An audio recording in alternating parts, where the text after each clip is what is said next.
is your name and or your alias?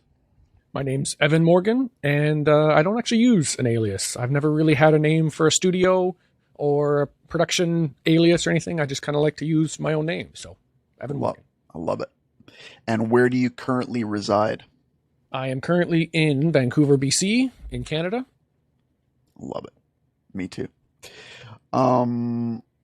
If I met you in an elevator and I didn't know you, and I do know you, but if I didn't know you, and I asked you what you did, what would you say you do? Before I used to call myself a producer, but I've kind of switched recently. I say that I mix music or that I'm a music maker. Sometimes just because of, the way that I'm working with music these days. Music maker. I like it. Yeah. Are you ready for the lightning round? Let's do it. Love it. Everybody says that. So cool. So confident. What is the best song of all time? Oh. Well, if I don't think about it, the first thing that popped into my mind was a Prince song of some kind, maybe Purple Rain by Prince. I love it. I don't know if you can see the purple back there, but I have just a little hint of purple in all my studios just to kind of make me get in the Prince vibe. See it. That's great. Why would you say that? Why would you pick that? I think it's that perfect combination of songwriting and aesthetics. There's certain songs that you can tell the craftsmanship of the songwriting and the expertise of the songwriter is there. And then there's some songs that are, perfect aesthetically. But the songwriting might be here or there. And I just think that's a really good combination of, the aesthetic presentation of a really, really good song. That's a great point. I love it. And the aesthetic of the artist maybe too, right? Yes. Well, it all kind of plays into it. The aesthetic is something that, as when I was producing more, that was something I really tried to kind of find and bring to a project was, because the song is the song and the notes are the notes and the chords are the chords and the melody is the melody. But like, how are we going to aesthetically present this? Was something as simple as like, an acoustic guitar going to lead the chord changes, or is the piano going to lead the guitar changes? And is we more of a guitar band, or are we more of a synth piano kind of band? And Right. The aesthetics are such a huge aspect of the presentation. And I don't know, there's something about Prince and his aesthetics that just really, the drum machines and the keyboards and Right. vocal presentation, and I like it. That's great. Great answer. I'm a big fan of presentation and design. Mm-hmm. Who has the best voice of all time? Again, first thing that came to mind, Freddie Mercury. Nice. Just popped right into my head. His dynamics and his range and his maybe just more his dynamics and his ability to do anything from rockabilly to opera is it's pretty hard to beat. That's great. And for listeners that don't know what you mean by dynamics, what do you mean by dynamics? Well, I don't really mean like loud and soft per se. I just mean more like dynamics of vocal chops. There's belters and there's lots of head voice kind of falsetto-y kind of singers. And there's certain artists that do certain things exceptionally well, like Michael Jackson or Justin Timberlake for that kind of thinner sound. But I don't know, he just had the dynamic ability to pretty much do whatever he wanted. And he showcased it all the time, which was really interesting because a lot of singers are exceptional, but the music that they choose to make kind of sinks them into a certain vibe, and they don't really have the ability to play as much as some Freddie Mercury did with his music. I love it. Great answer. So like dynamics in delivery or dynamics and performance and presentation and, also, Cool. also volume, but also tonality, Mm-hmm. Doing more of a nasal thing versus a super chesty round thing. Right. That's great. Yeah. I love that. Who is your favorite musical group or band? This is an obscure answer, but right now at this very moment, there's a band, a duo from LA called The Midnight, which I've just been listening to nonstop, and it's just throwback 80s synthwave, kind of synth pop vibe, kind of cheeseball 80s, like old movie soundtrack 80s. But yeah, the Midnight. That was the last concert I saw before COVID, and it's going to be the first concert I see post-COVID. I've got tickets to see them in November here at the Commodore. So full circle. Yeah. I love it. Yeah. Who would be your dream collaboration? I mean, again, if I'm just going for the first name that popped into my head, the Weeknd would be one that I would really dig. I just, talking about what we're talking about with aesthetics and vocal performance and that kind of stuff, I think that would be something I could have a lot of fun with for sure. I love it. Well, let's put that out into the universe. Laptop or recording studio? Ooh, laptop. And it's kind of, this has been an interesting thing for me. If we get into, history and kind of my journey through music, there was a time when I started traveling a lot, and I would travel to record, and I was down in LA, and I was in Toronto, and in Vancouver. I was kind of had this little triangle I was just doing a couple times each year, and just being able to bring a laptop with me, and a band in Vancouver that I had finished up. Oh, we need some changes to the mixes, and well, let me pull it up and get that done for you, rather than you're gonna have to wait. I'm not home for another month, so that's just the flexibility of having a laptop and running everything off a laptop. And I currently, I have a studio computer, like I have a permanent room, and I have for a couple of years now. And it's just mine, and everything's set up exactly the way I like it. And I have a studio computer, but I don't use it. I just bring my laptop and I plug it into the dock, and I have everything docked, and I have a nice monitor and all my interfaces and all that kind of stuff, and then work all day, and then I unplug it and I take it home. Just because I was trying to sync my laptop and my computer so that every day when I finished work, everything would be synced. Right. It just got too hard to keep it in sync. Right. And for the way that I'm working and the way that I have my laptop set up, I can run 80 channel mixes easy without, and it doesn't seem to be a problem. So laptop. I get it. Mm-hmm. I'm with you. I mean, I love recording studios, but the laptop's just so convenient. And yeah. There's, the big thing I've been getting into the last couple of years is workflow, and the music making comes from the workflow. Yeah. And having the studio helps with the workflow. So having, a bank of Neve preamps or a couple 1176s in the rack is nice, and it helps with the workflow, but the music comes from the workflow. It doesn't come from the studio, and if the workflow is benefited from the mobility of a laptop, and the music is better because of it, then that's what wins. And that just seems to be the way things have been going for me for the last, and obviously for most musicians, I think, for the last 5 to 10 years. And especially in the last 18 months, that's just been ramped up. Yeah. Our workflow has been sort of foisted upon us. Mm-hmm. Okay, I'm just writing down that quote. The music comes from the workflow. Yeah, well, the music comes from, it comes from the people. It doesn't come from, and the people being able to work as best as they can, whatever way that is. For some people, it's a very specific piece of gear in front of them, or a specific set of speakers. But just setting yourself up to be able to create like that is what gets the job done. And for a lot of people, it's just on a computer they're comfortable with software they're comfortable with, right? And they can just, off they go. Mm-hmm. Yeah, there's less technology to get in the way. Yeah. What is your favorite audio effect, like delay, reverb, EQ, compression? Saturation, probably, actually, which is funny because a lot of my clients comment on how clean and polished and professional my mixes are, but I use a lot of saturation on things. And a lot of it is subtle saturation, but it's kind of ends up on almost everything. So I feel like if I, even before EQ, I feel like I could get a mix really close to where I want with just a really good tonal saturator. That's great. So that's kind of my main thing, I think. Well, maybe that will be the answer to your next question. What's your favorite plugin?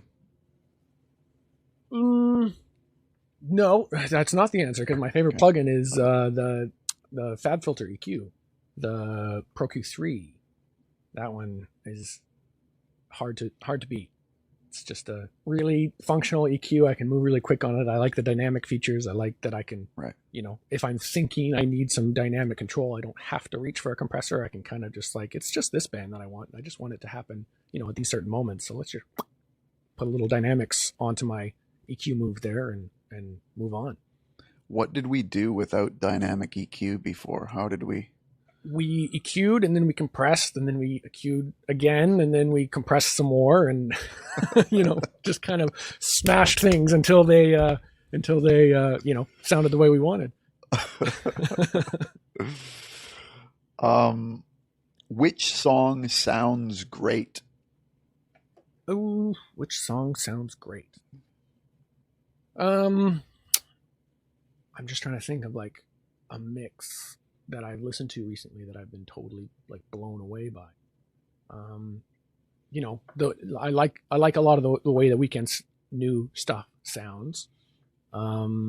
There's actually an engineer, a guy named Taylor Larson, who does more like super heavy bands, but he's also, I feel like him and I would have similar aesthetics that, we kind of dip back into our nostalgic 80s and early 90s kind of vibes, and he's got a band called The Evening who have some really, really interesting and polished sounding mixes that I like a lot.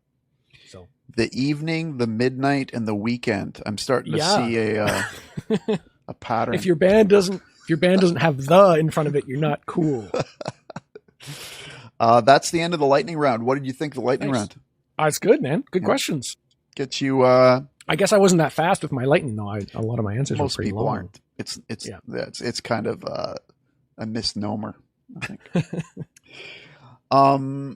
Okay, so I want to get into everything. I have so many questions for you. We haven't seen each other in a long time, and it has been a long time. And I know that you've done a lot of great stuff, and so we can go down whatever rabbit hole we end up going down. Mm-hmm. But let's go way back to the beginning and sort of tell us where you were born and and an early musical memory.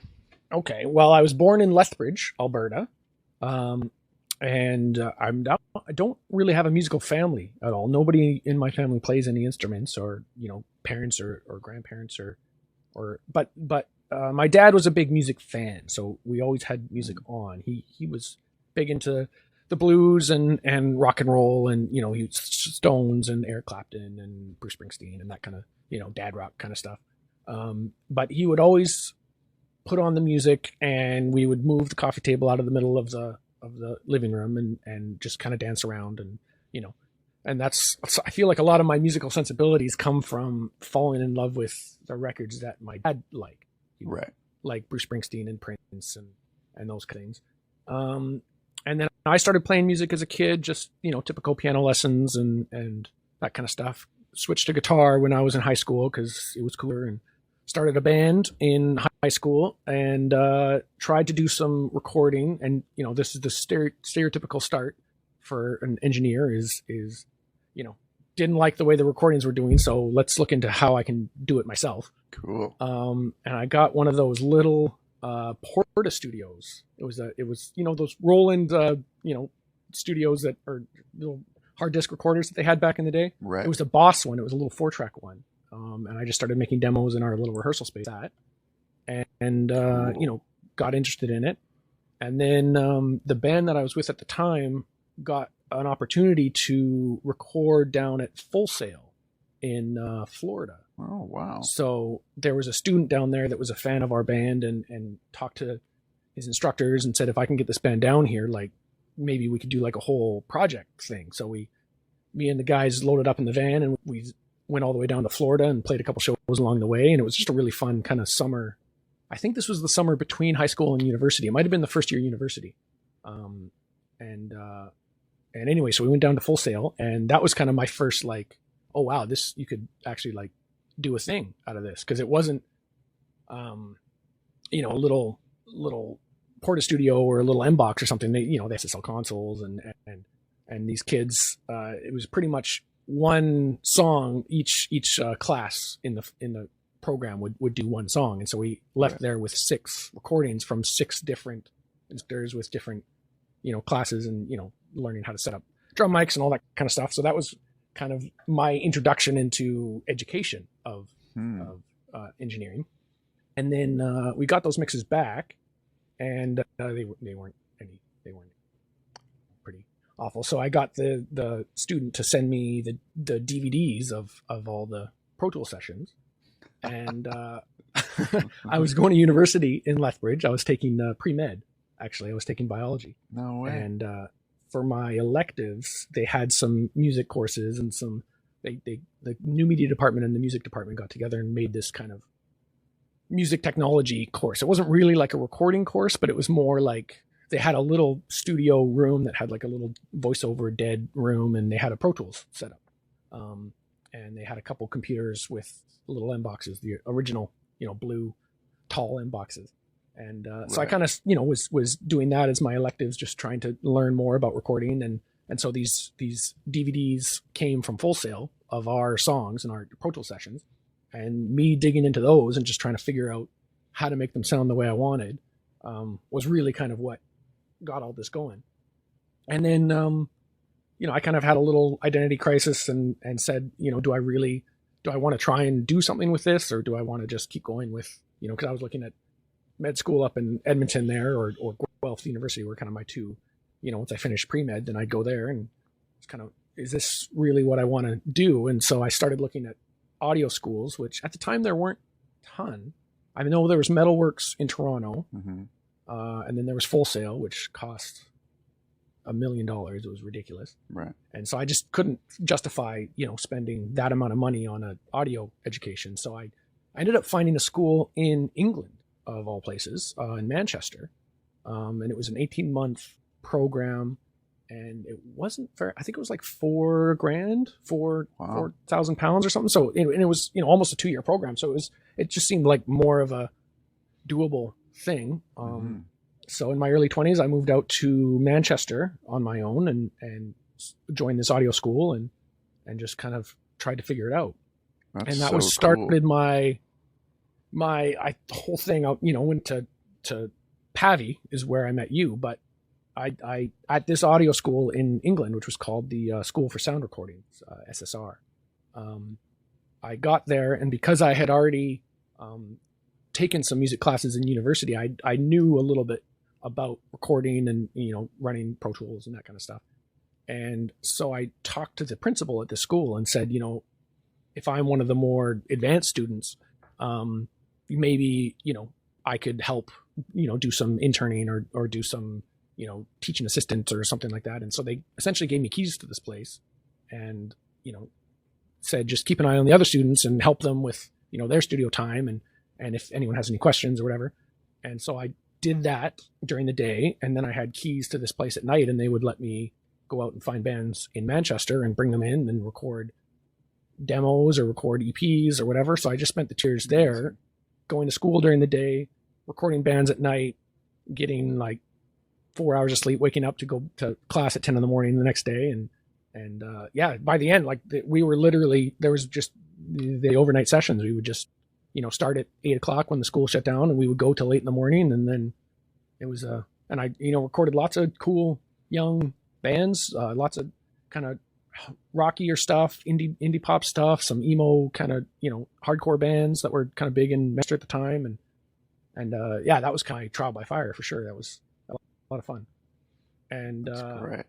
Yeah. And then once I finished school and I graduated school, I kind of, you know, my student visa expired, and I was a little bit like, do I try and stay in England and, you know, somehow get a visa or get, you know, try and get a job at a studio and get them to sponsor me for a visa? Or do I come back to Canada and try and make a career here? And I obviously chose the latter. And at the time, Toronto and Vancouver were kind of the two spots that you go if you're in music. So I had a girl at the time that I was interested in that was going to be in Vancouver, so that kind of solidified my decision there.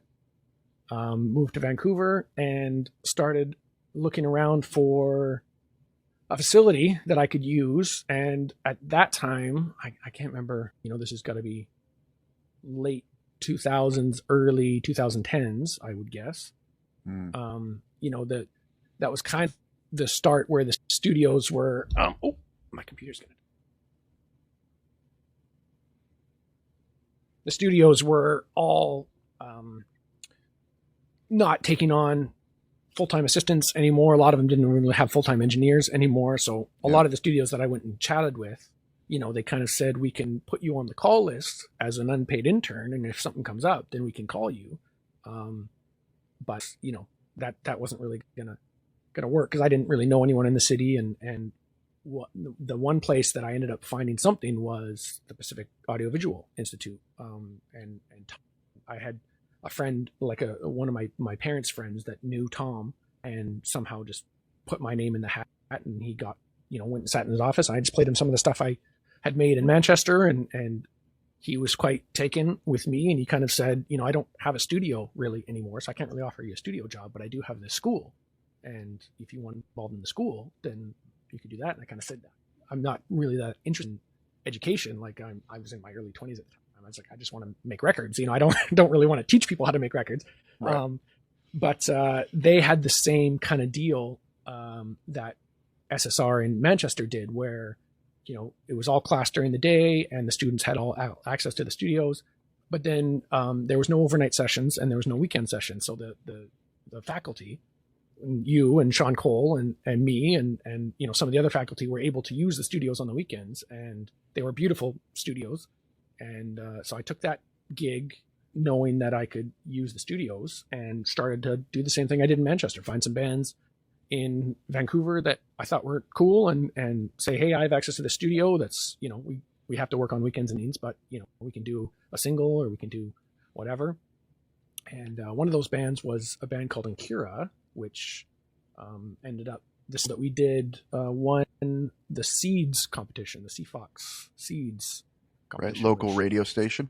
Local radio station had a annual competition that had turned into, at the time, it was kind of a pretty big thing. A lot of bands that had won it had gone on to do pretty good things. Matt Goodbend and Nickelback and so it was a pretty well funded, pretty good gig. And so that song did really well, and that kind of started kind of allowed me to start working with lots of different bands that were either interested in doing Seeds in coming years, or just had heard my work through Seeds. And so, but it was all production stuff, so kind of top to bottom, pre-production, songwriting, and then get in and find a studio and either do it at Pavi when I was still there, and then when that ended and we left, we'd just rent out Mushroom or rent out the Factory or Greenhouse Studios, which is on the road here, Rain City now. Rent out the studios for drums and some things, and then do some guitars and wherever, and vocals and other studios, and just kind of put records together that way. How do you approach pre-production? It's mainly just with the songwriting. And that all kind of shifted.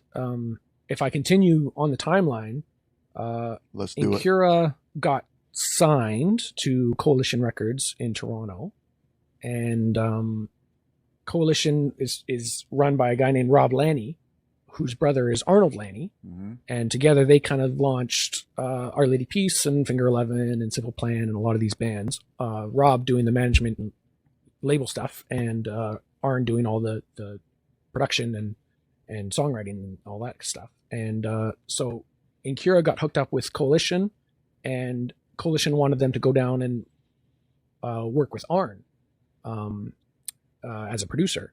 But part of our agreement was I would do their single for nothing, assuming that once they did, get signed, and that I would go along and I would do the record. So they kind of had this agreement with me, and they wanted to work with Arn. And so they were, kind of hesitant, and they called me and they said, we got this opportunity to work with Arnold Lanny, and like, I know we have this agreement with you. So like, what can we do about this? And I want to meet Arnold. Like, just bring me along. Like, I'll just sit in the corner, man. I don't even say anything. Like, just take me down there. And so I learned a lot about production from Arnold, because he's a songwriter first and foremost, and he is a very good producer and a very good engineer. Everything he does stems from the song and the melody. And so approaching pre-production in terms of, what are the notes? What are the chords that you're actually playing, and what are the notes that you're trying to sing over the, and then everything else kind of stems from that. Like I said, the aesthetics and the arrangement, and, are we going to have, quad tracked guitars here with an octave guitar up the middle? Like, that doesn't really matter until you know what the notes are, and what so that was one thing I learned from Arn that I didn't know before, because on my own as a self-made producer without any kind of mentor, most of my background was in the engineering side. So I would approach things technically, and I would try and record things and make things sound as good as they possibly could. And I had written songs, and I was in a band, and I play piano and guitar and sing. And so like I had a little musical sense, but everything I was approaching it was all, we got to get these drums to sound amazing before thinking like, okay, what are the parts that we're actually even playing here? Great.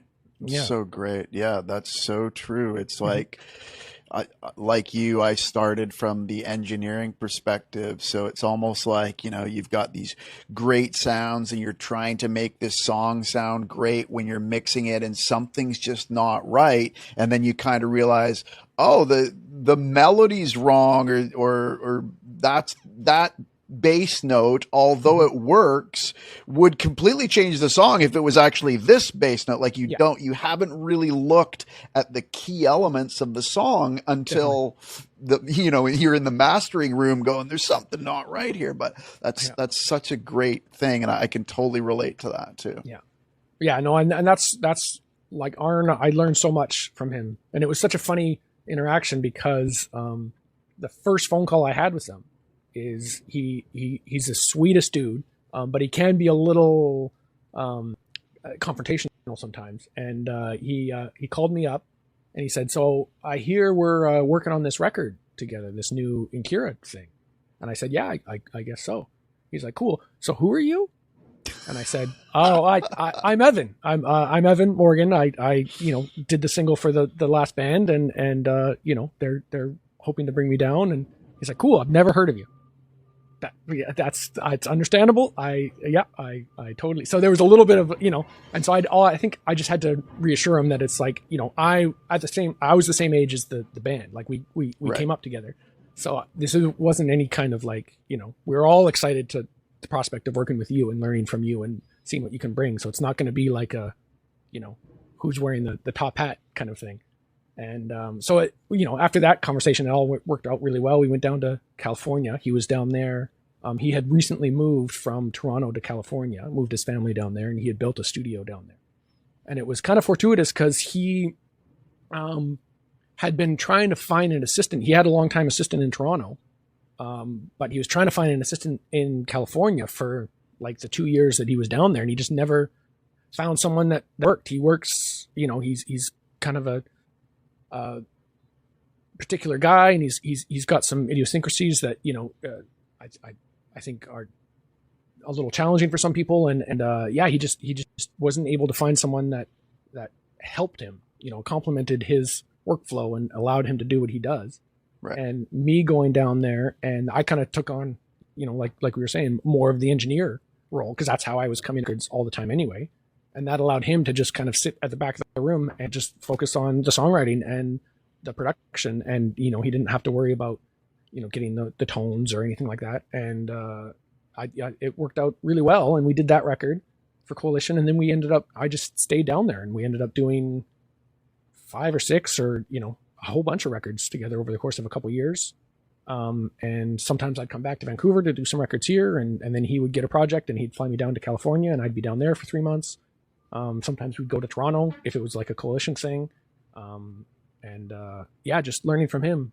It was just such a perspective shift on how to approach the creation of music or the creation of a record or the creation of a song, and starting from the notes and the melody, and then building everything out from that. Like if you have a melody, what chords complement that melody? You can sit on the same and just pedal one chord while that melody moves, and that has a very different feeling than a typical 4-chord sequence, which has a very different feeling from more of a progressive, kind of chromatic thing that moves around and that changes what the melody is, even without changing the notes of the melody, and then just kind of building everything off of that. It was just an interesting perspective, because my own background in engineering, and then some of the mentors that I did have, like you or Garth or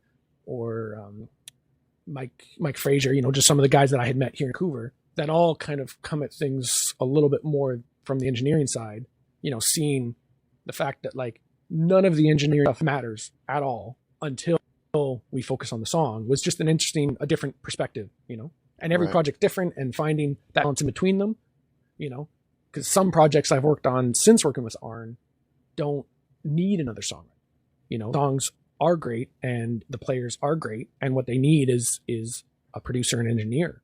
And then some records do need another songwriter, and that's kind of what they're looking for, that, and they've tried this producer and that producer and this producer that all kind of come at it from an engineering side. They're not getting the things that they want, because what they really need is a additional songwriter to come in and kind of help shape the songs before getting into tones and whatever. Right. Yeah. Did you find that Arn sort of had a vision in mind for the sounds he wanted, and he explained that to you and you got them, or did he sort of let you do it after a while? Maybe both. A lot of times he had a very distinct vision about what he wanted a part to sound like, but how we got there with the tones wasn't quite as concrete. So he was definitely always down for experimentation, and he, like I said, he always had an engineer. So when he was forced to engineer himself, he kind of would just fall back on things that he knew and had tried before. So he was always kind of keen to hear different ideas. And I think that was part of his creativity too, was he would leave the room and say, okay, find a tone for this, like, guitar tone, and have all the amps that we would want and all the guitar, 12 guitars on the wall and just a drawer full of pedals. And okay, well, let's find a tone. And we'd end up with, this guitar going into this big muff, into this, filter thing, into this Vox amp. And he would be like, okay, that's that's a really good start. Can we get a little brighter? Can we get a little, and we would kind of, but coming into the room with something already set up would kind of spur his creativity a little bit, 100%. So I think he kind of, once he knew that he could trust me with that, he kind of leveraged that a little bit and allowed that to kind of, because he would do that with lots of like keyboard patches, all kinds of things. He would just, find something that's kind of buzzy. It's like, okay, and then I'd scroll through 150, 400, patches and find something I thought was cool. And then we could build from that. Right. That's great. Because, I'm sure you were getting amazing sounds, but the more the hours tick on, you're losing perspective. Mm-hmm. He's out of the room, and then he can just come in and go, oh, we need to do this, this, this, and this. And you're like, sure, love it. Yeah. Because you're so and that perspective is a big thing. And he was really careful with that. Like he would leave the room a lot, or he would take a break to go for dinner and come back. And that first listen, or that fresh listen, was something that he found really sacred. And I kind of still keep that now, like, especially when I'm mixing, or, that first, it's because you can never get it back again. You start to dig into things, and you start to get inside things, and you start to think, oh yeah, that is sound good. But that initial listen is what, 90% of your, especially if you're working with a new band or a less established artist, that first listen is going to be what 90% of the listeners are getting, Right. So like, what does it make you feel within the first 25 seconds, and is it make you feel like this, or does it make you feel like this? And you can kind of lose perspective of that really quick too. Like, it doesn't take listening to a mix for 4 hours to lose your perspective, or working on a song for a month to lose it can happen within just a couple listens. and you start to focus in on individual things that the listener would never really focus on. And, I gotta dial in that tambourine's too piercing. Focus on that for the next hour. Right. Kind of like that perspective is like, okay, sit back, walk in the room, listen. Okay, what's going on with that vocal melody? That's weird. Like we were here and now all of a sudden we're down here and we kind of lost a bunch of energy. Let's work on that. 100%. I always tell people, like, when you're working in the studio, I don't care what you think. Let's go grab some randos from the street and bring them in here and ask them what they think. Because they're not going to talk about kick drums and snare drums and 3 kilohertz. They don't know what any of those things mean. They're either going to say the song's great or the song sucks or the vocals probably not loud enough. It's going to be something basic like that. And that's going to be the truth. And all the stuff that we're arguing about, which should we use a Keplinger snare? What language are you speaking? Nobody talks like that. Nobody cares about that stuff. Well, and that's kind of why I keep using the word aesthetics, because to me, that's the way that I think about it, that, like it doesn't matter what the snare is or how the snare's mic. All it matters is, does the snare sound aggressive? Does it make the song sound more aggressive, or does it make it sound like a certain era? Does it have that 60s thud that kind of instantly makes you think, oh, this kind of makes me think of a Beatles song or a whatever, like it's that aesthetic that you're hunting for. And then once you kind of know the aesthetic, then you're like, okay, what snare is going to get me there best? And how should I make this up to get me there best? But the whole, like, or those real amps or those Kemper, it's like, I don't know, it's all it is that tone doing what you want for the song and taking the song in the direction that your intent is, or that you're hoping it's going to take your listener on. Right. And all of that stuff is super fun. For sure. Of course, but it's a whole separate rabbit hole from the actual song. Speaking of Arnold Lanni and speaking of snare drums, when you said Arnold Lanni the first time, the first thing I thought of was that first Our Lady Peace song. I forget what it was called, with that snare drum sound. You remember that pingy snare drum sound? Oh, yeah. It's probably off the, like, Navid or probably Navid, Starseed or something. Yeah. Amazing. No, he's, and that was him trying to find a uniqueness, because when he, like, and I don't know how much I should speak on all this, but when he came across Our Lady Peace, and they were a bunch of young kids in Toronto trying to do something, one of the things he said, and he always says to his singers, is if you can't be amazing, then be unique. That's like, if you can't be literally the best singer, then just try and do something that is unique and interesting. And that's, like, if you think of Rain's voice, like what he was doing with the breaks and the yodels and that kind of stuff was so unique at the time. And so Arn was just trying to, okay, well, if that's my main character here, what's going to happen around him that's going to complement that uniqueness? The guitar was really unique in its delivery. It was at the time when everything was double tracked, kind of heavy guitars. It was kind of this, single guitar line thing, and the drums were unique in their recording and their, playing, even the beats, like all that kind of syncopated gas, like it was just interesting beats that weren't being played at the time. So it was just trying to find that uniqueness. That's great. That's great perspective. Yeah. When you walking me through that, I can really see that. It's really cool. Do you have any favorite instruments? I mean, the instruments I focus most on when I'm either producing or now mixing is drums and vocals, for sure. So drums are kind of the foundation, like I think of it as the set of the movie, like the character's doing what he's doing.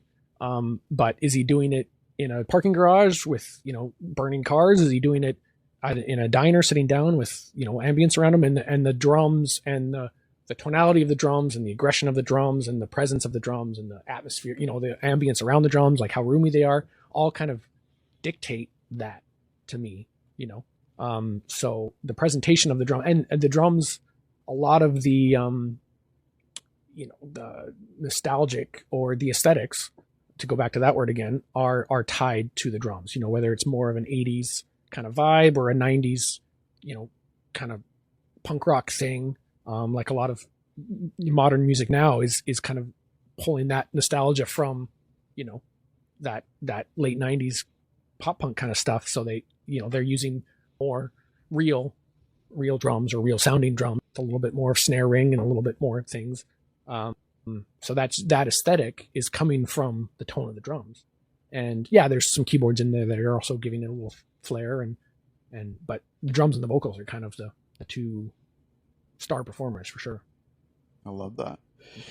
When you mix, is there a certain way you approach the mix? Do you sort of bring everything up and listen to it statically, like all of the instruments, or do you start with key drums and the lead vocals and then get them going and then bring everything around it, or something totally different? Yeah, well, it depends on the genre actually. Because I used to do, like when I was producing, it was mostly rock and variations of rock, indie rock or heavier rock but as I've gotten a lot more into mixing, I'm doing a lot more pop and I'm doing a lot of hip hop and rap now, which is something that's unique. And so depending on the style kind of depends on how I start the mix. If it's a pop thing or anything, pop rock, pop hip hop, pop anything, I always start with the rough mix, because mixing has now become an extension of the production. Mm-hmm. And so rather than take a band that recorded all their bed tracks at a studio and you're starting from zero and trying to build a mix from that, like a lot of times I'll actually get the producer to send me their Pro Tools session and I'll start my mix where they left off, and I'll turn off plugins if I want, but the idea of them giving me raw stems and me having to recreate a lot of these production things just doesn't make any sense. So I'll usually start with a rough mix. And if I don't have their session, then I'll listen to the song top to bottom with their rough mix, and then I'll start my mixing. And it usually starts with the drums and vocals. But I'll usually bring everything up and just kind of find that initial balance, and then mute things down and just start with the rhythm section, bass or drums, and then low end, whether it's 808s or bass, and then start to bring in the key instruments, whatever kind of the main instrument is, and then the vocal will usually come back in at that point, and then I start to bring in all the auxiliary instruments. But a lot of times, especially lately, I've been getting instrumental mixes before I keep bringing the vocal in just to kind of make sure things are going. But I try and get a really solid instrumental, and then the vocal kind of comes in, and the vocal becomes the main, and then you start carving away at your instrumental to make room for the vocal. But yeah, usually start with the rough and listen to everything, and then drums, bass, instruments, vocals, work your way up. So let's say we're I don't know how long it takes you, 5 minutes, 20 minutes, 2 hours, whatever, and you've got your first rough mix pass up and it's listenable to you, and now you're ready to sort of roll up your sleeves and dive in. Mm-hmm. What's the gain structure like? Do you have plugins on your master already? Are they there from the get-go, or there's nothing on your master? Are your levels generally seeping into the red? Are they pretty nice and perfect, or are they way down low? Where are you gain structure wise? Well, again, it depends on genre. So I mix differently depending on what the goal of the album is. Mm. But most times I'll have like in pop and hip hop world, I do have some templates that I lean on, and those will have a couple plugins on the master fader, but it's all pretty mellow stuff, just like a little bit of saturation, like a little channel emulator kind of thing.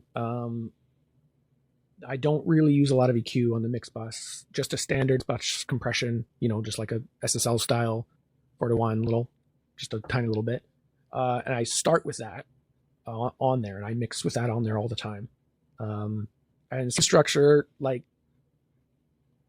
everything comes in way too hot now, especially in the pop and hip hop world. You know, all the samples are limited. So I end up pulling everything down by usually about 10 dB from the clip level, you know, like before hitting plugins. Yeah.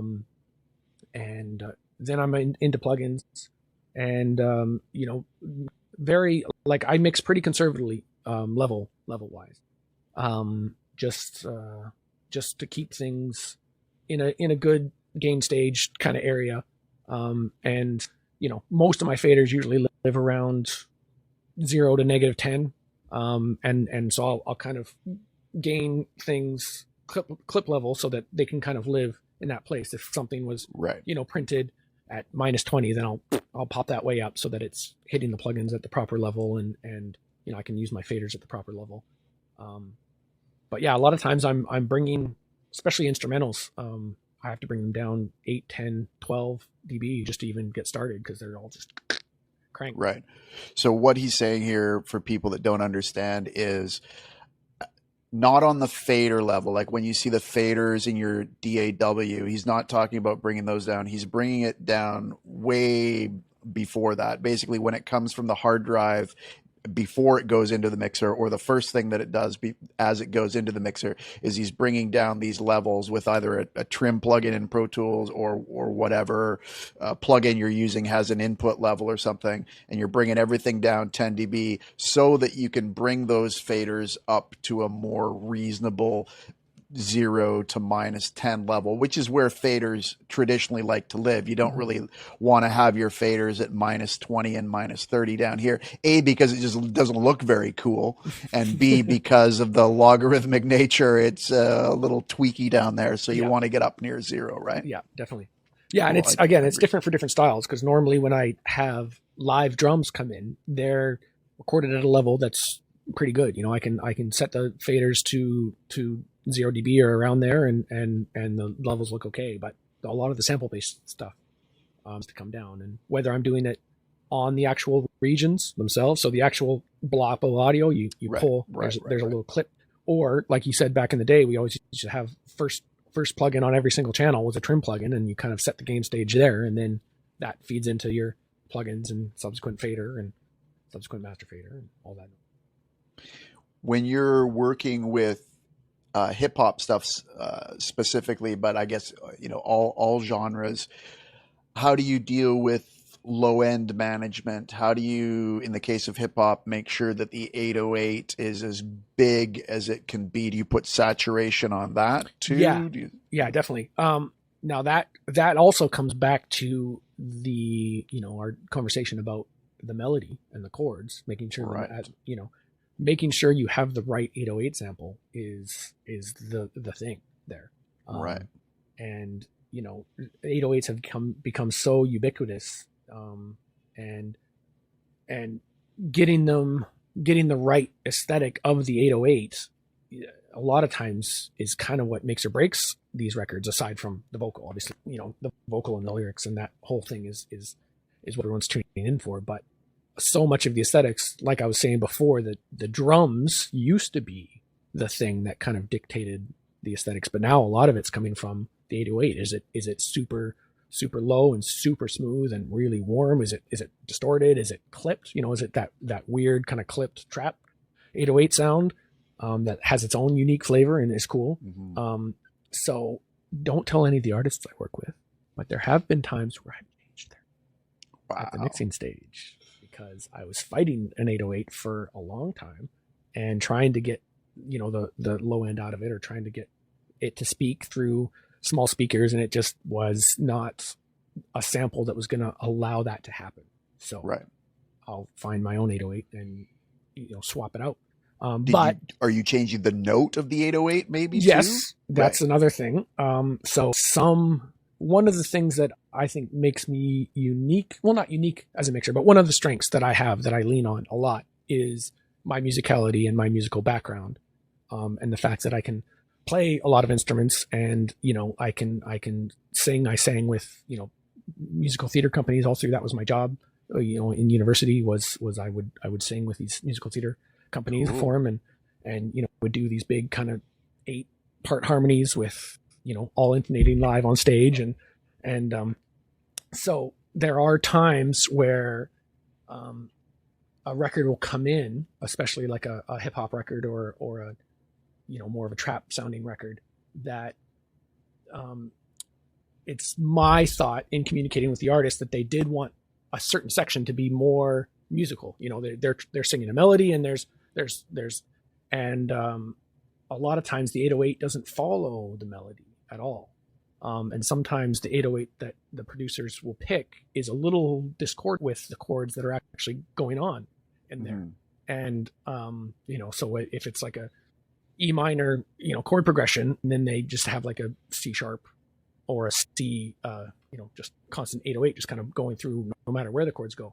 And sometimes that's cool, and sometimes it's really, really not. So There are times that I will recreate the chord progression with a native pattern to try and make the low end just have more of a musical character, But this is pretty rare. Like normally I use, I try and take what I'm given and make it, just feature it in the best presentation as I can. And best closest to what I think the artist's idea for what they were trying to accomplish is. So low end, a lot of it, hopefully a lot of it's already there. So I'm not having to fabricate a lot of low end with the 808s. But usually there is a decent amount of saturation that comes into play just to try and, again, make it speak on all different types of systems. iPhones and laptop speakers and little headphones that don't have any bass. And people are consuming media on all kinds of devices now. It used to be, just the car and some headphones, and that was the two things that you would think about: the car stereo and the headphones. But now maybe the boombox, right? Yeah, but even the boombox now isn't a boombox like with two stereo speakers. It's a little pill, with either a mono signal or a really tear out of phase stereo signal. So just having to kind of think about how people are going to consume it and just try and give it the best possible chance to sound the way that me and the artist and the team and everyone want it to sound on as many different systems as possible, which is a never winnable battle, but you're just trying to do the best you can with it. Do you have some references around your studio that you can listen to? Do you ever listen on your phone or your laptop or?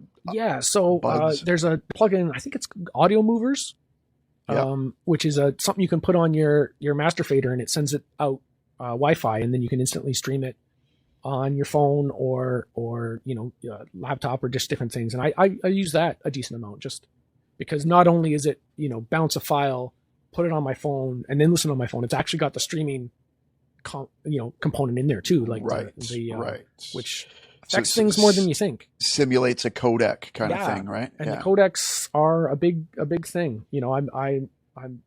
I've been tasked to do a lot more mastering lately, which isn't something that I thought I would be doing. I've always been more interested in just mixing records and having, but being the final leg in it has also been something that I've done as well. And the codecs are a big thing. They really affect a lot. The low end information, the high end information, the dynamics, the front to back depth. So trying to understand that, and that was another thing, not the codec side, but that's one thing I learned from Arn is if you're gonna make a move, you might as well make it bold. So if I'm doing some reverb throw or something that I think is this really tasteful, little moment of front to back ambience, and then I listen, through Audio Movers at a low bit rate on my phone streaming, like it's gone. You can't. There's no the reverb's just completely disappeared. So it's kind of like you reference that so that okay, if I want this sound to be a part of the final presentation, I need to kind of like really lean into it and just go hard with it, and make it a moment, Which is a good artistic sort of default anyway, right? Yeah, when definitely. If you're going to make a move, make the move. Yeah. By the way, shout out Audio Movers. The plugin's actually called Listen To, but everybody calls it Audio Movers. Yeah. But yeah, great plugin. It was super helpful during the pandemic and continues to be. Yeah, definitely. So let's talk about you as a performer. So you said you did all this singing and musical theater. You played other instruments, drums and guitars too? Yeah. So I started on piano as a kid, which I think is kind of imperative. I think anyone that is in any kind of music should at least take, 3 or 4 piano lessons just for fun, because it just the layout of the notes and the way chords move, and like I think of everything as in piano terms now. Even melodies, I think of them in terms of notes and where they're all living. But yeah, guitar, drums. I've kind of over the years, and I think a lot of producers end up like this. It's kind of a, I can play everything adequately well, and there's a lot of times where there needs to be some bass. We were using a synth bass, but now we need a real bass, and who's going to play that? Well, I'll play. That's fine. So there's enough understanding of the different instruments to get something down on record that will work. I'm definitely not, the greatest at any of the instruments. I wouldn't be ripping out a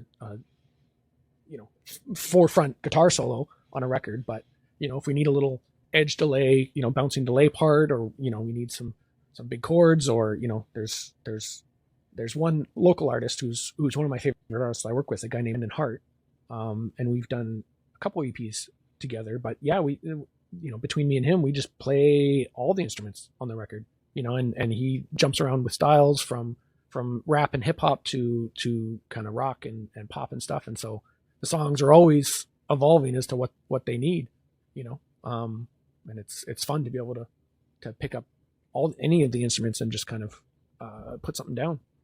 Did you play live a lot? Yeah.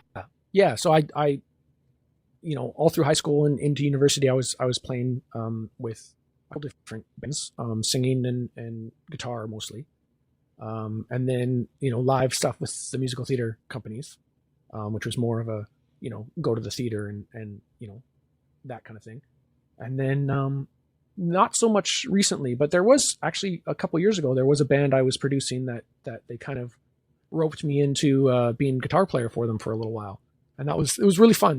There's a band called Marsalis, and they're from Seattle, and we had some really good, because I would end up playing some of the parts on the record, or we would because there was only one guitar player in that band, and we'd end up, just in terms of making the record, we'd end up with some different guitar parts, and let's have a high part way up here that's really cool, and then they're like, oh hey, PS, we got a show in 3 weeks, so how are we supposed to play these parts? Like, you're gonna have to come and play that guitar that you put in. That's fun. And they're not playing as much anymore. I think they've, just with the pandemic and stuff, they've kind of taken a back seat. But yeah, they had some really good shows. They had a couple sold out shows at the Crocodile down in Seattle. They brought me down to LA, and we played down the Whiskey. They played the Viper Room in LA as well. Oh, cool. So yeah, they were getting some really good shows. They were kind of hard to say no to, So how does the live performance aspect find its way into maybe your mixing or just your approach when you're producing? Like, how important is capturing a performance, or how important is the performance aspect of music to your thing? It's imperative. It's kind of the whole thing. So I guess like 85% of what I'm doing now is mixing external stuff that was recorded somewhere else by someone else, sent to me. So trying to, find some of those performance-like moments and showcase them in the mix is one way. But when I do produce something, and I am working with a vocalist on, it's everything. Is trying to find something that every song wants to be, have that more live presentation, and the performance aspect is is depending on what the song is wanting to do, you know, whether it's more of an emotional thing or whether it's more of a cool factor thing, or it's more of the delivery of the lyrics in a way that works.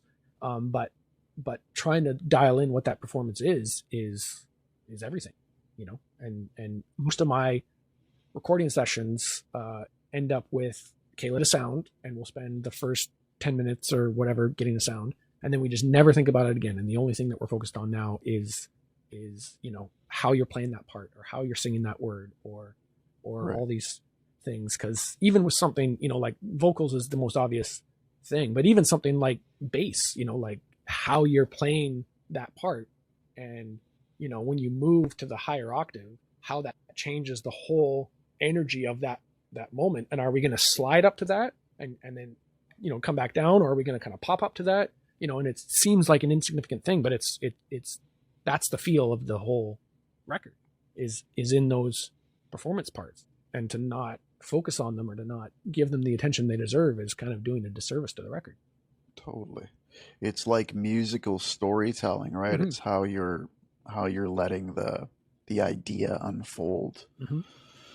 And we talked a little bit about marketing and storytelling before I started recording today. Mm. And I wanted you to maybe discuss how you've not moved into, but added on to your mixing, the sort of YouTube element where you're going through like tutorials and showing people how you approach a mix. I've seen a couple of videos of you doing that. Maybe tell us about that, about how Sure. you're approaching that and what you're hoping to achieve. Yeah, well, it started, like, I'm a huge YouTube consumer. Right. I you know, I just, everything that whenever I want to learn anything, or I you know, need to figure out how to do something around the house or something, like I just YouTube, like I haven't had cable and I don't know how long, you know. I just, most of my media consumption is just done through YouTube. So it's always been something that I've wanted to contribute something to, mm-hmm. you know, because I think it's not YouTube itself and Google and Alphabet and all that, but just that idea of you know, online creators making stuff. And that's always something that I was interested in.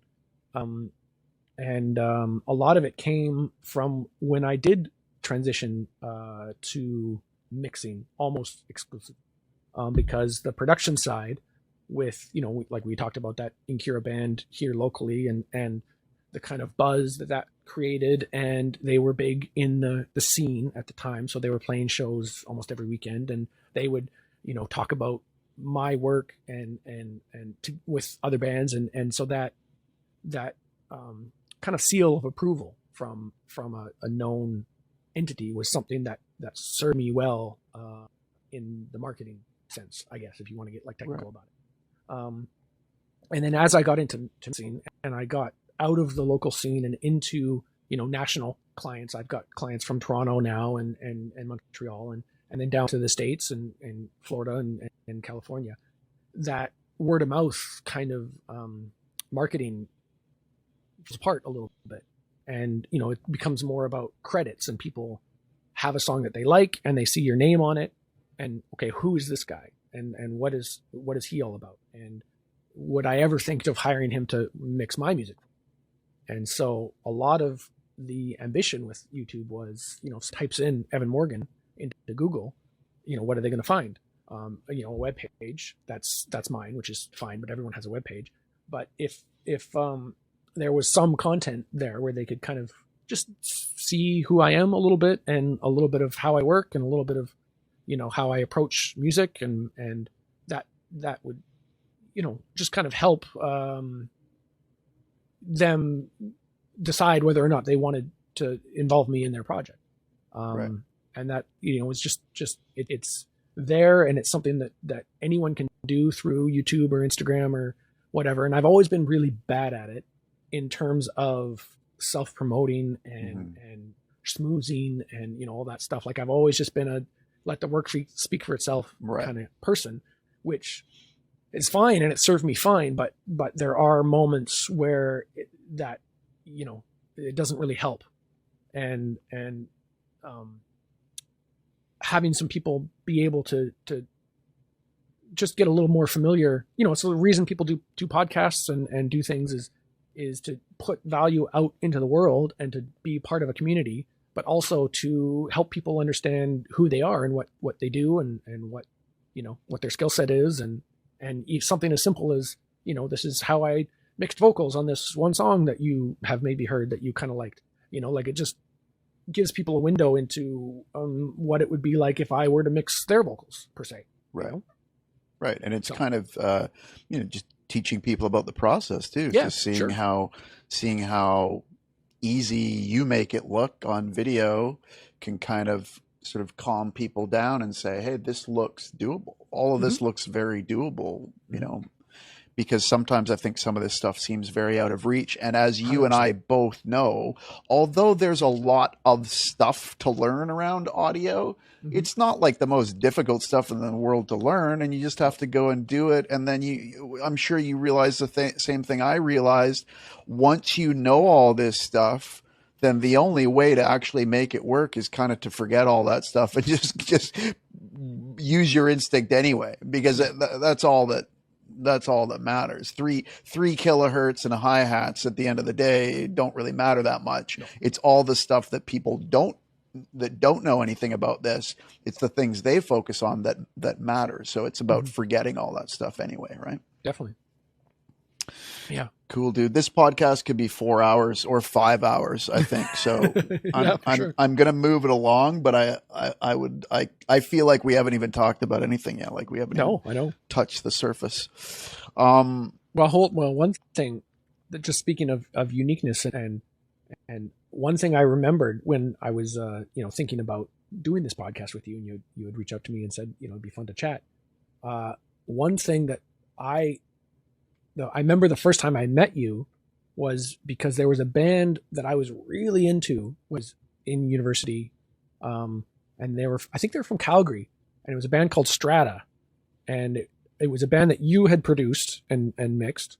And when I met you at Pavi, the first time, I was kind of like, there was a little starstruck, and it was funny because I was like, when I met Arn and I met Garth and I met these different people, I was never like, I was like, oh yeah, these are giants in the industry, but I was never really that starstruck. But for whatever reason, just this record that like really resonated with me when I met you, I was like, oh, that's Futch. He did the Strata record. But yeah, that had a really unique snare sound on it, and some unique delivery, and yeah, it was a cool record. I remember you being starstruck, and I remember me thinking he's completely off on this, but I'm going to milk it for all it's worth. I'm going to let him think whatever he needs to think. But meanwhile, in the back of my head, I'm like, there's so many things I want to go back and fix about those mixes, but I won't tell this guy. I'll let him think that they were all planned. Yeah, that was a really fun record to make. Those guys are awesome. And that was a super, super fun album to make, and we learned a lot of stuff. Yeah, that was great. And then for you to say that and for you to really like that record really meant a lot to me, because you do a record and you think this is going to be the next Nevermind, and then whatever happens, most of the world doesn't care about the music you're making, and then you're like, why wasn't that big? So yeah, as long as your art reaches one person that approaches you like Evan approached me, it makes it all worthwhile. It doesn't matter if it's a billion people or one person. Yeah. Okay, so I'm going to move to the other side of my page of questions, but there's one last question on this first section that I want to ask you. What is music production?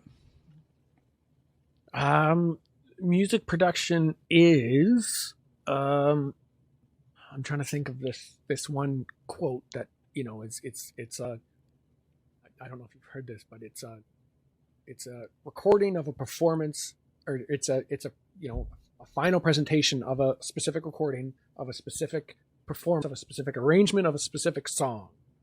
That's great. So, you have this song idea and you want to capture it, and so you go through the process of putting it together as a piece of content, or a piece, I hate the C word nowadays, content.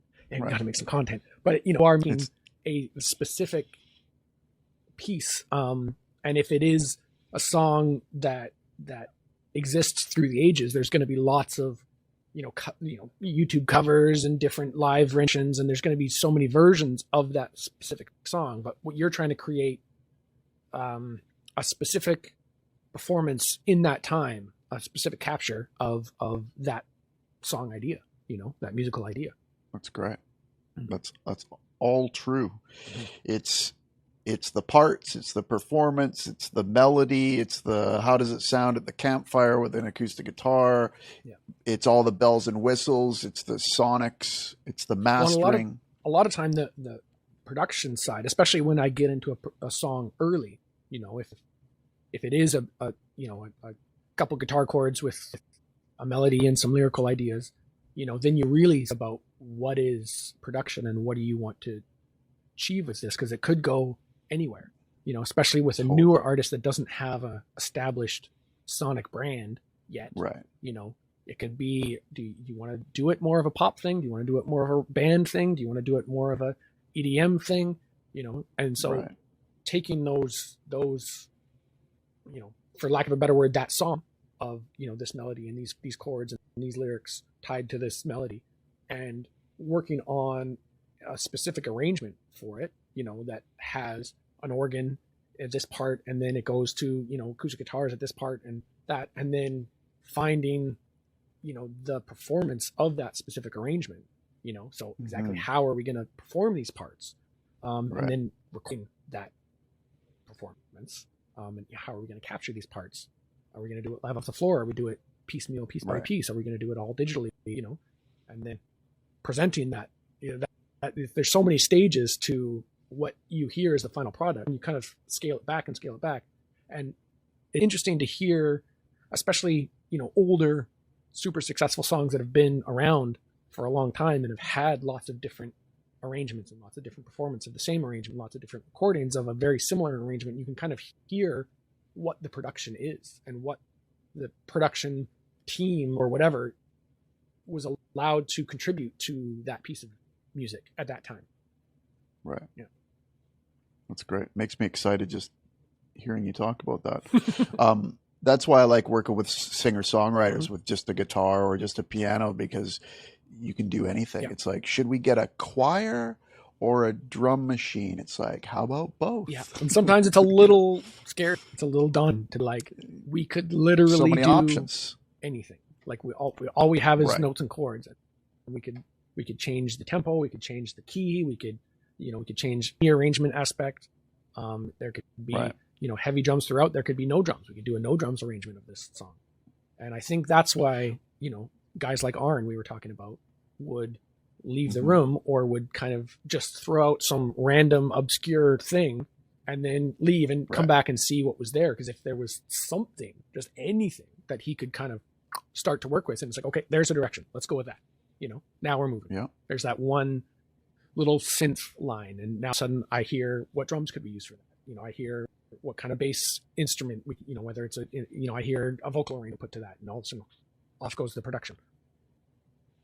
It's like a puzzle, and somebody connects the first two pieces in the middle of the board, and now you can see it all. Yeah. Now you have some reference point, right? I love it. That's great. The next question is a guest question from my friend Tamara Edelman, and it's a two-part question. What has been your biggest career high and your biggest career challenge so far? Biggest career high, if I'm just going from a recent one, is one of the artists that I work with, a guy named Tom McDonald, has this year, I think it was this year, he's kind of broken into Billboard land. And he's had a couple on the Hot 100. He's gotten a couple Billboard number ones in terms of, digital sales. He's gotten Emerging Artist number one a couple times. And that he's someone I've been working with for a couple of albums now. I think we've done 4 or 5 records together.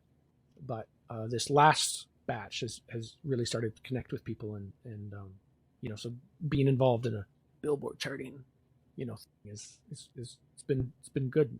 It's nice to kind of get that validation of, kind of peer evaluation or validation, I guess. Right.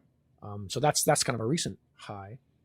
And a challenge is on the start of why I kind of started transition into mixing more was one of the things I've always struggled with, and I've always had the biggest challenge with, especially as a producer, is working on a project for months and months, and and putting 100% of my attention into a project, and then for whatever reason, label or band breaking up, or marketing things, it doesn't come out, or it doesn't get released the way that it should, or it doesn't. Right.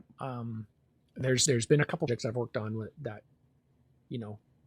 all people involved were super excited about it, and then for usually reasons that have nothing to do with the music at all, it just doesn't, and that stuff has always been out of my hands, which is something I've struggled with, as because I've never wanted to be a music label or a music marketer, or but that surrendering of a project to another, whether it's a record label or another entity or something, and just saying, now the potential for this to succeed is in your hands, like the music's there and the songs are there and the performances are there, and so do with it what you will.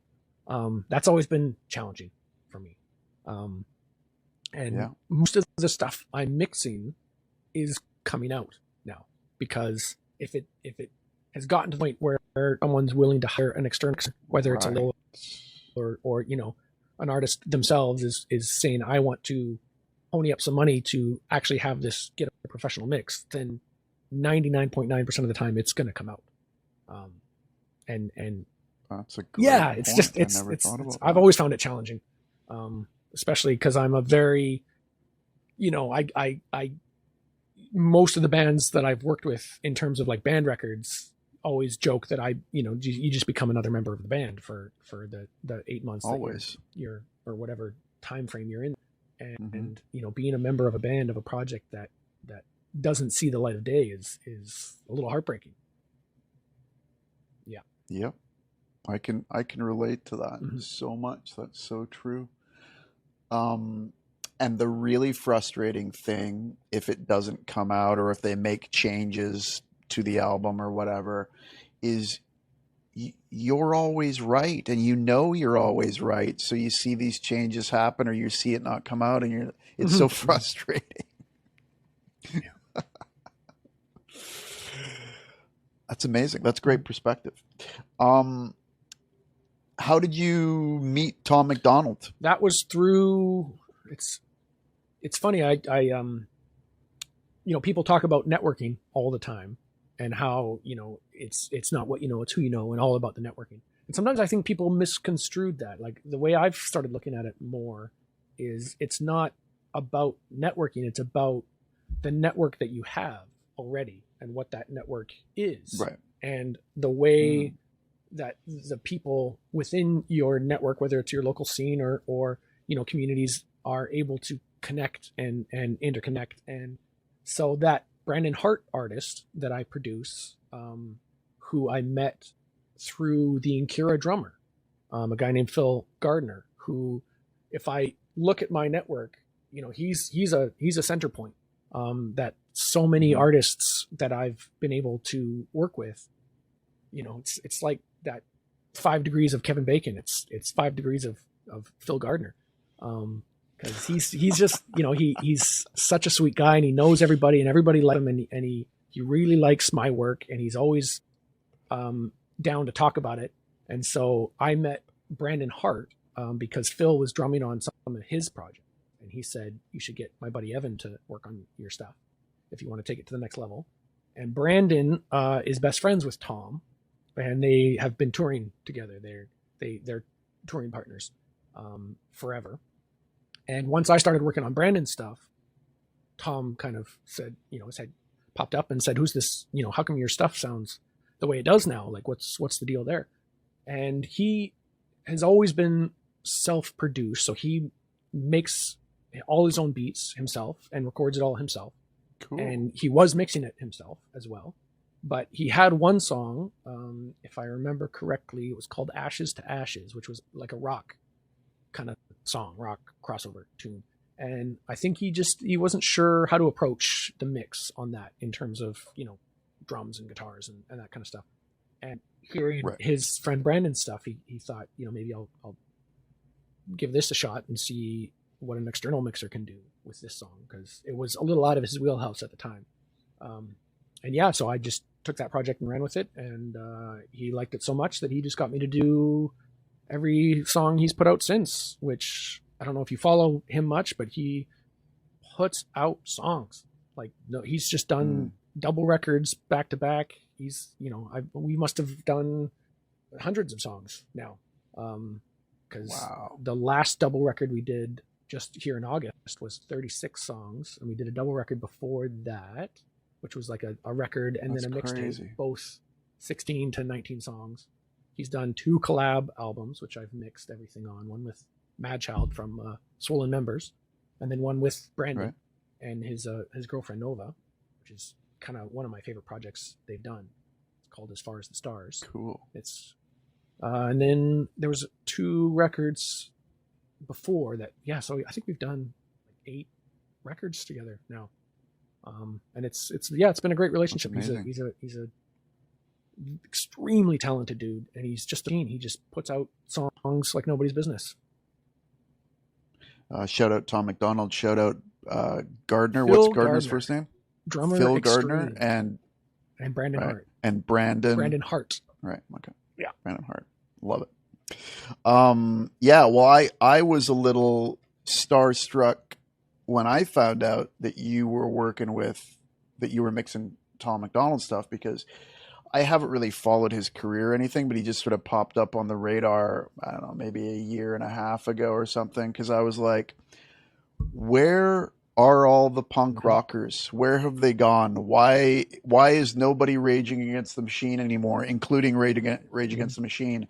Where are all the rebels? There are no rebels anymore. None in metal, none in punk rock, none in folk, none in rap, where you would expect there would be some rebels. Nowhere. And then Tom McDonald. It's like, there he is. Yeah, there's the guy. That guy's talking about stuff. He's definitely a punk, definitely raging against the machine. That's for sure. Yeah, love it. And so I was like, okay, this guy's great. I'm a Tom McDonald fan now, seeing him do all this stuff. And then I find out my buddy Evan's working with him. Yeah. Pretty cool. It's full circle. Yeah. Right. So there you go. That's great. I love it. But it's really, really exciting stuff. And I love anybody who's just, I don't know, asking questions. Yeah. Do we do that anymore? I love the independent, spirit of it all. I love how, he's kind of proving to everyone that there's so many ways to do it now, and there's so many successful artists that are thriving within record labels, and the record labels are providing a great service for them. And there's so many artists that would be better served doing it on their own. And it's 100% possible, for someone like Tom to be on Billboard, and be knocking Nicki Minaj and people like that off of #1 spots on iTunes for a couple weeks, where some of those songs he'll have an idea, especially some of the more topical political stuff, like something will happen and he'll have an idea and he'll write it that night and he'll record it and he'll send me the song and he'll say, while you're mixing it, I'm shooting the video already. And there's been a couple times where, I've wanted to nudge a vocal or something, but I can't because he's already shooting the video and it's got to be in sync because it's just moving so quick. And, within that's great. Just again, compared to some of my experiences before as a producer working with different labels and some of the promotional timelines, and you work on a record in the summer and then you're done in the fall and they decide they don't want to release it. They want it to be a summer release. So now we're going to wait till next summer to release it. And some of this stuff is like, this is fresh now, and it's not going to be fresh in right. a year. So, right. But, the ability to do it independently and turn out a extremely professional sounding song with an extremely professional video in under 3 days sometimes. Like it's nuts. That's unbelievable. And just being able to, because it's a part of the internet in the way that the internet works, topically and there's issues of the day and issues of the minute and being able to put out content that relates to that just independently is really cool. And I really respect that. Yeah, that's huge. That's really great. We should probably move on to the fast track assignment section of our program. So that's when Evan is going to pick a topic of something that he does really well, and he's going to break down a couple of steps and tell us how we can practice doing that at home. Well, just based off of our conversation about melody and that kind of stuff, I think one thing we could look at is mixing vocals. So whether you're mixing your own vocals or you're starting to get into mixing yourself and you want to learn more about it, I think a lot of times people get bogged down with stuff, especially vocals. So if we kind of break it into 3 steps, the way that I deal with vocals is always starting with balance. So getting like a level balance and a tonal balance. And step 2 would be dynamic control, and step 3 will be spatial effects. So if we look at the balance first, a lot of people, I think they forget about their fader. And the fader is literally the most powerful thing that you have in terms of mixing. And, a lot of people will get tracks and they'll instantly start, the vocal's not clear, so I'm going to start boosting 3K, or I'm going to put a bunch of multiband craziness on, then mess up all the phase. And sometimes it just that's all that it needs. So the balance of the vocal in the mix is so important. And then we get to tonal balance. And that's where my, FabFilter Pro Crew 3 comes in. If I only had one plugin, that would be one. And finding, how in text, how that vocal sits with the music. And a lot of times vocals are recorded very dark. And the final presentation of vocals in a mix are, especially nowadays, they're very, very bright. And there's a lot of brightness and hypeness in there. So trying to find that tonal balance, using the fader, but also, kind of tweaking the top and the bottom, or the low mid and the top, is where 90% of vocal mixing comes from, on my perspective. And again, I feel like people get bogged down in, like a lot of these sessions that I get, starting from the rough session, like we were talking about, they'll have 10 or more plugins.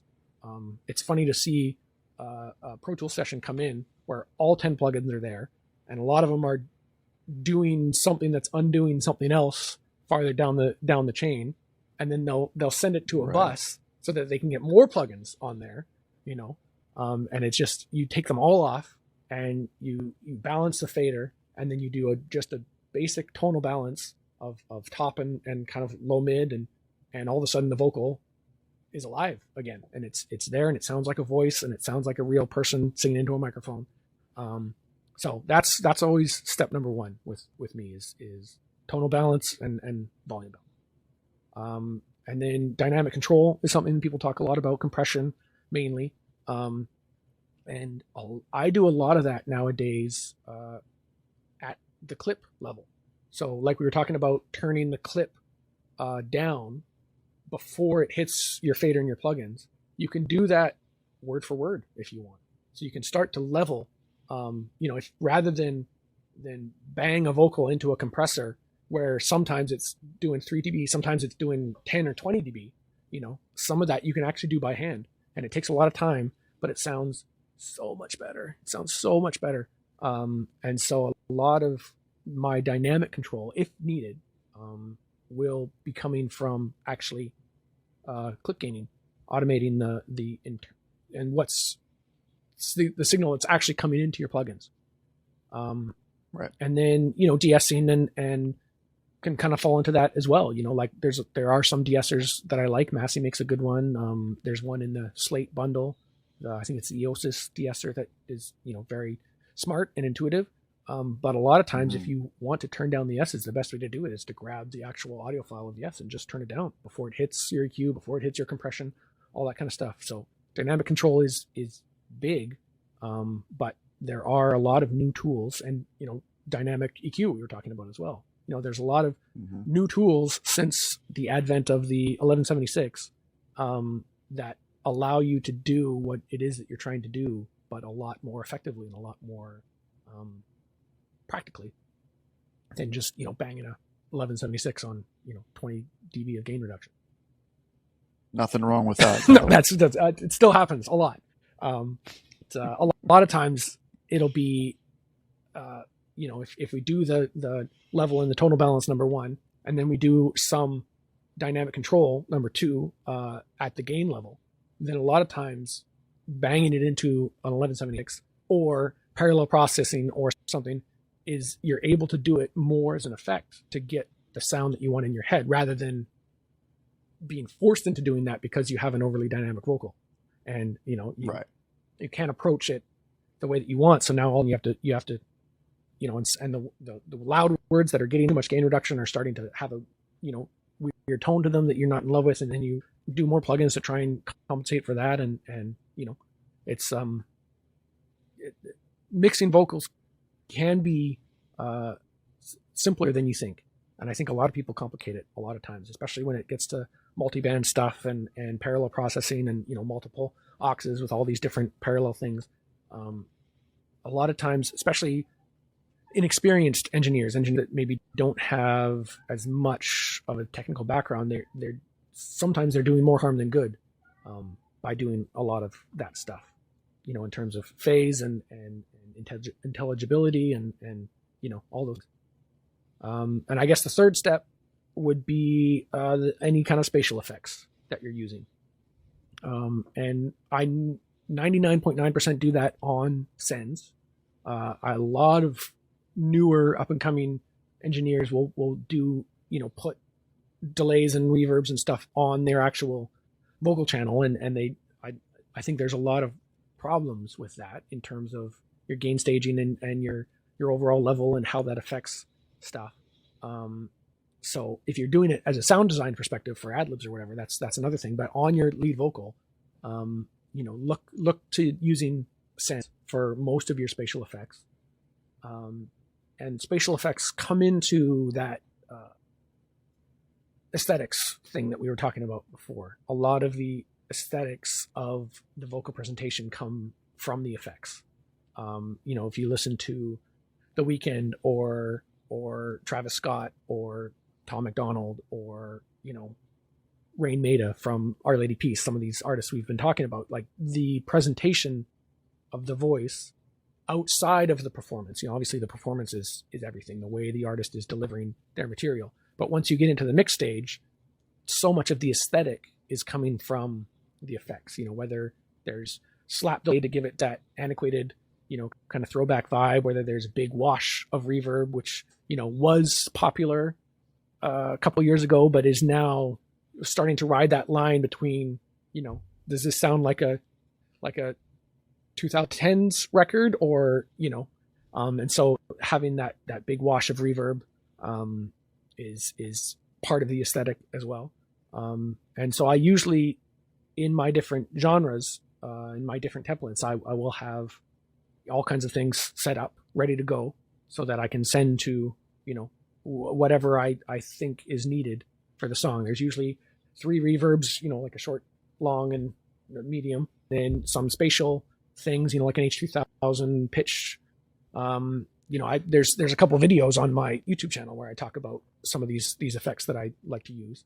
There's usually multiple delays. There's a slap delay and then eighth and quarter and half note delay, and depending on, they're all kind of set up ready to go with whatever plugins that I'm using at the time, they'll change, a lot of Echo Boy, a lot of Valhalla verbs, lots of Sound Toys stuff. And then I can just start sending there and see, what does it sound like with this big reverb? What does it sound like with a slap delay? Is that is that the right kind of aesthetic for this song, or not so much? And it's just, it allows you to move really quick. And so, yeah, I know this is supposed to be fast, but if we again break it down to 3, it's balance, tonal balance with your fader and your EQ, dynamic control, and spatial effects, and just start there. And I promise you don't need to go crazy with some multi-band parallel. Like there's lots of times in mixes where I will do a parallel, especially a parallel distortion thing that kind of comes in and comes up for certain moments and comes down. But that's all auxiliary stuff. That's all the salt and pepper on the meal. You got to get the meal right before you start, a little extra pepper on there. Right. That's great, man. That's huge. Love it. Lots of clutch pieces of information in there. Do you have, when you have your reverbs, you said you had a short, medium, long kind of reverb. Are they rooms? Are they plates? Are they usually, like, again, it different things for different genres. And I've got a couple, like all my templates are all just essentially buses. There's no pre-set up tracks or anything. It's just routing and then a whole bunch of effect sends. And depending on the style, I'll pull in different ones. But normally the short one is either an ambience algorithm or like a short room. And what I'm trying to achieve with that is a little bit of a room, just having that vocal that's, normally recorded like this and just have a little bit of ambience on there. Right. The medium will probably be a plate, like just an EMT or something, just, maybe a second and a half kind of. And then the long is usually a hall or a really long plate if I want to do something bright. But pop, it might be more of a really long plate. Kind of a rockier thing. It might be more of a hall, just something a little darker and just kind of has that, that ambience in the background. And yeah, a little bit of vintage. The Valhalla vintage verb has been one I use a lot. I've been on the Liquid Sonics. Their Bracasti, I think I can't remember what it's called. Seventh Heaven is one that I absolutely love. Yeah, reverbs are good. Reverbs are good. Valhalla gets a lot of shout-outs. It's just really, it just sounds good, and it's affordable, and it's just a good one, and it covers a lot of bases too. So if you were only able to get one, right, that would be the one to get, because it has good plates, it has good rooms, it has good halls. There are like EMT 140 emulations that I like a little better than their plates if I really wanted to go down that road, but in terms of a one-stop reverb, you can't go wrong with Valhalla. That's great. Would you say your mixes tend toward realism, tend towards surrealism, or somewhere in between? Somewhere in between, and it a lot of it depends on what the artist is trying to accomplish. Right. That's another thing that I kind of try and pride myself on a little bit is just trying to extend the artist's vision without putting my own stamp on it, if I can, right, and sometimes people want my stamp and that's why they're hiring me, and I'm happy to do that. But there are a lot of producers and mixers that have their sound and they kind of do that.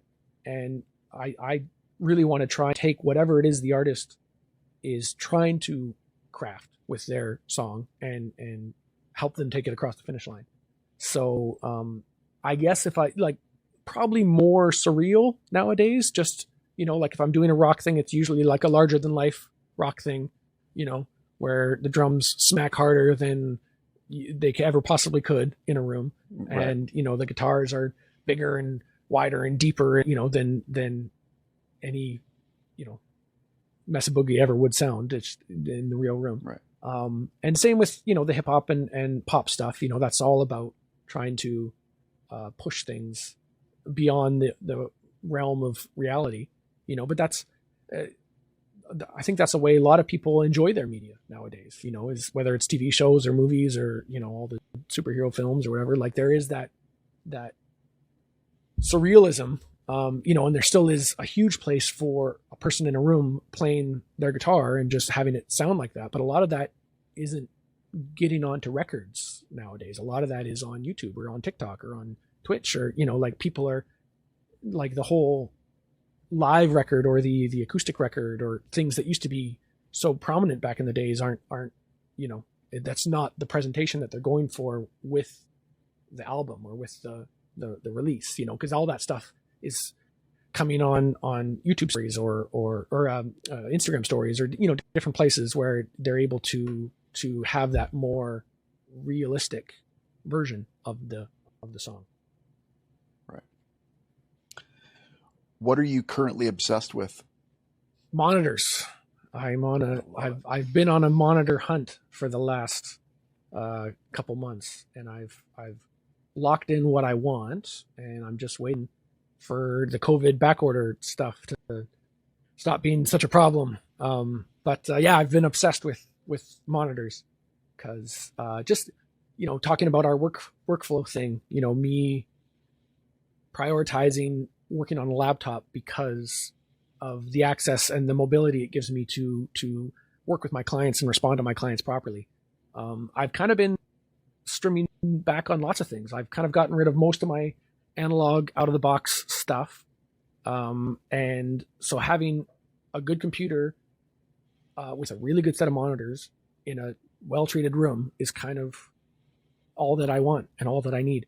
And, so I was on a big hunt, PMCs, ATCs, really some really nice speakers. So I'm excited to finally get the ones that I decided on. Shout out PMC if you want to be a what do you call it when people support podcasts?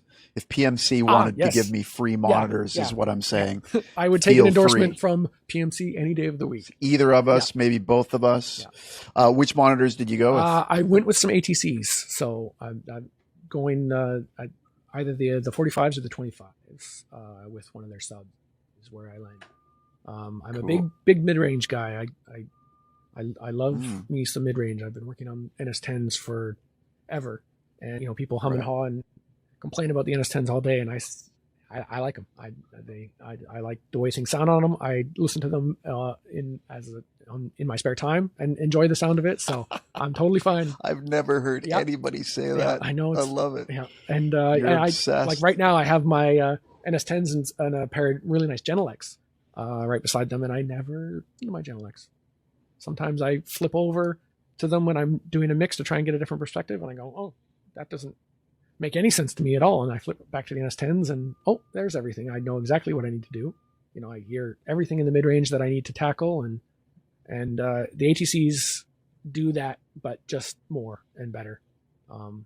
That's kind of good. Maybe the Genelecs are keeping you honest though, right? They're just, But those are going to get swapped out with some PMCs too down the road. So ATCs and PMCs are kind of where I've landed.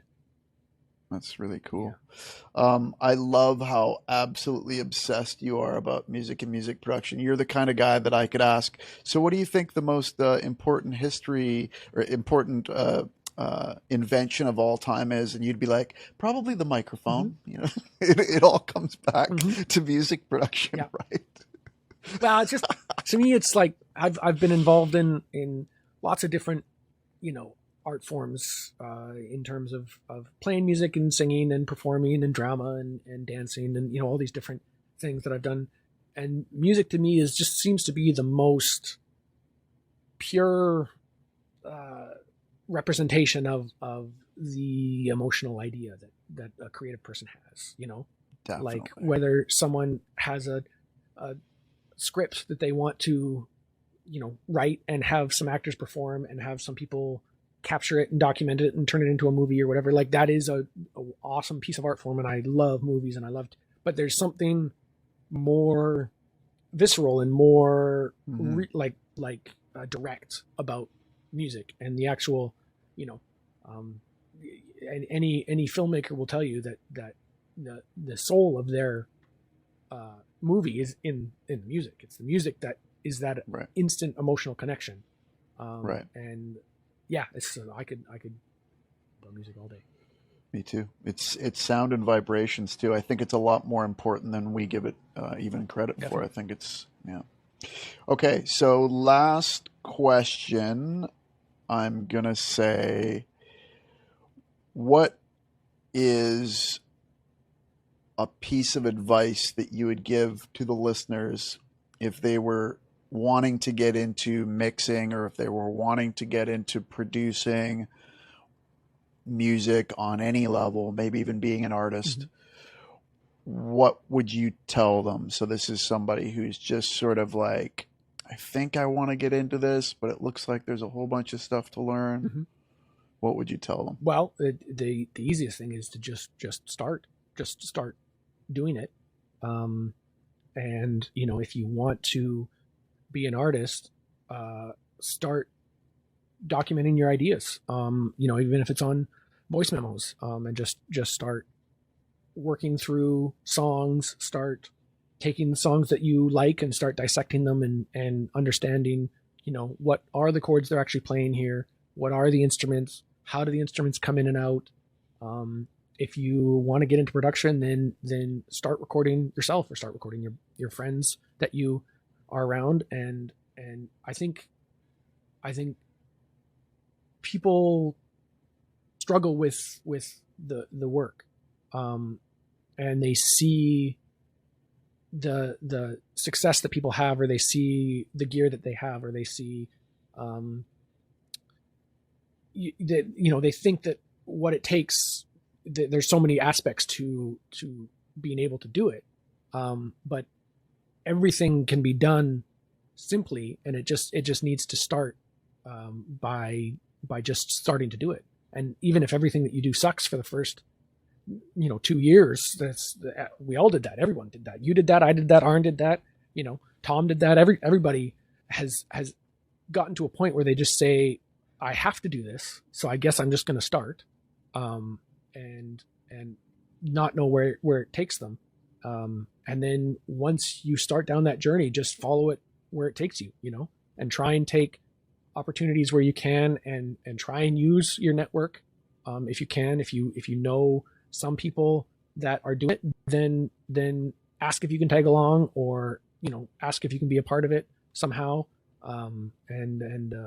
Yeah, just, I think people to be honest, that was my thing with the YouTube. I looked at, I was such a YouTube consumer that you look at people like Casey Neistat or Peter McKinnon or whatever, and you think, oh, I have to have, the Sony X whatever for my camera, and I can't do this without lights, and you kind of forget, it's like, well, you got this. There's this camera right there. Just start making it, and the first couple videos you make are going to suck. And, I think I'm pretty cringy in the first one of my videos, but you get more comfortable with it and you start to figure things out. And then same with audio engineering, as you get into it, you run into a little road bump, and then you start to go down a deep dive, and okay, like how come, I can't get my voice to sound that way? Like is it my microphone? Is it the way that I'm recording it? Is it, what is a preamp? What do I need a preamp? Like maybe I should get a preamp. And you start to do this deep dive, and you go down, and as little things pop up, you kind of figure them out, and that's half the journey, and it never stops. It never stops. It never stops. My whole journey with what I would call, high-end professional monitors has just been this whole thing where the more I get into mixing, the more I want a clear image into the music that I'm working on. I want to be able to just close my eyes, and I want to be able to see exactly everything in there, and so having the clearest window that I can into that music, and the NS10s are not a clear window. They're a old shower, glass, foggy glass from the 70s kind of window. So having a really kind of clear picture that helps me, I want to hear what's on my hard drive. I want to know exactly what is in the files that I've been given, and exactly how to treat them. And so that pursuit of trying to find a window that makes sense to me that I can see through properly has been a really fun journey, and just auditioning all these different speakers and trying to find and when I got that sorted, who knows what the next journey is going to be to, either some new plugins or, this whole thing with Atmos mixing might be something, depending on how significant that becomes. And if my clients start asking if that's something that's possible, well, it could be, I'm going to have to watch a bunch of YouTube videos to figure out how to do it, but that's, that's the journey. You have to enjoy the journey. You have to enjoy the rabbit holes. You have to enjoy the process, all of the mistakes and the walls that you're going to run into. You just have to at some point enjoy it. Or even like, I always joke that I sell all my gear on eBay and then buy it back again 2 years later for twice the price.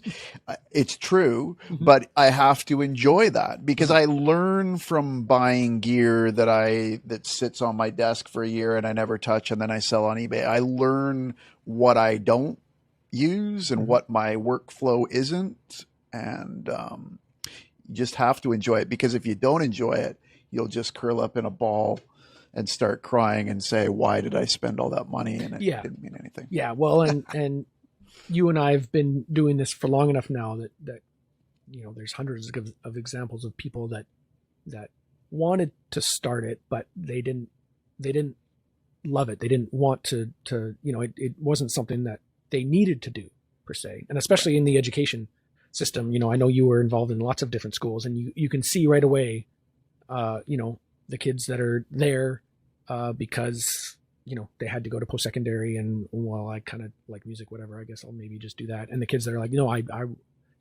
I've been trying to learn this stuff myself for the past 2 years. Just I need to know how to get my ideas down onto tape or get I want to understand how this thing works, and just that drive to kind of always be learning and always be.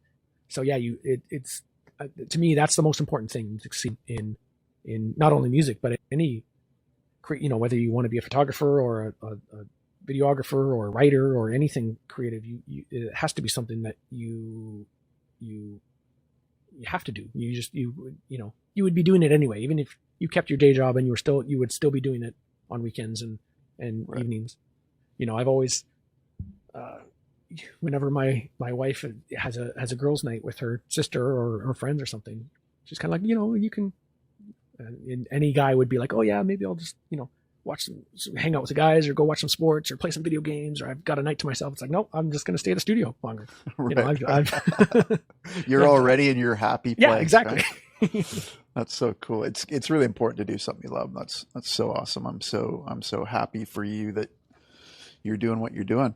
Where can our listeners, your and I listeners, find out more about you? Like, should they go to your Instagram, maybe your YouTube channel to watch some of those videos? I mean, the website's, I try and keep it up to date. So it's just evanmorganproductions.com. I think evanmorganmixing.com works too. I think I got both of those. Cool. It goes to the same page.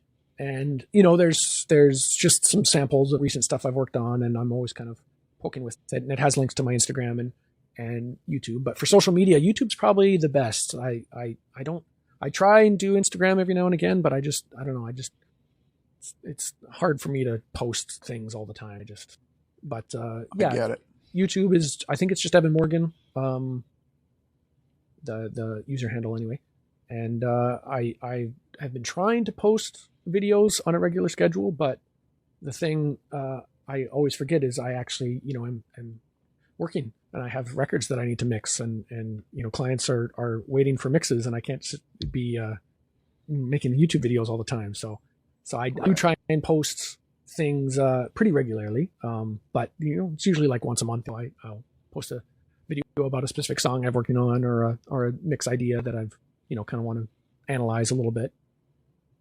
Could you make it part of your process? Could you say, I'm going to always do a video when I'm 10 minutes from finishing this mix, and I'm just going to walk everybody through what I did or something? Sure, or is it too intrusive? I would struggle with that. It would be a little intrusive. But it could be something that I scheduled, to do. Because once it got to be a habit, then it'd probably be easy, right? You've already done the videos. You've already done mixing. Now you're just trying to get them to schedule together, right? Yeah. Well, and that's everything that I do is scheduled and is a habit. So if I could just implement that and make it a habit, then, but yeah, it's just something that, my main thing's always going to be mixing music.